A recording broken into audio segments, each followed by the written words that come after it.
This will be your favorite yogurt and lemon cake. It's delicious and moist. You can find the amount of ingredients in the description under the video.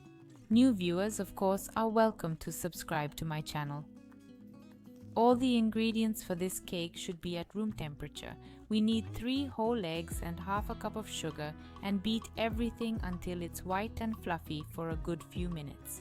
Then reduce the mixer speed, add 3/4 cup of natural yogurt, half a cup of oil and the grated zest and squeezed juice of 1 whole lemon. Lastly, add a cup of flour, 1 sugar-free cream pudding, and 2 teaspoons of baking powder, all mixed together in here. Then pour it all onto a baking tray lined with baking paper. I have a loaf pan. The best will be a loaf pan that's 25 centimeters long. Bake it at 170 degrees, top and bottom without a fan, until a skewer comes out clean after about 40 minutes. Dust with sugar, frost it, and the delicious cake is ready. I recommend it. Enjoy your meal.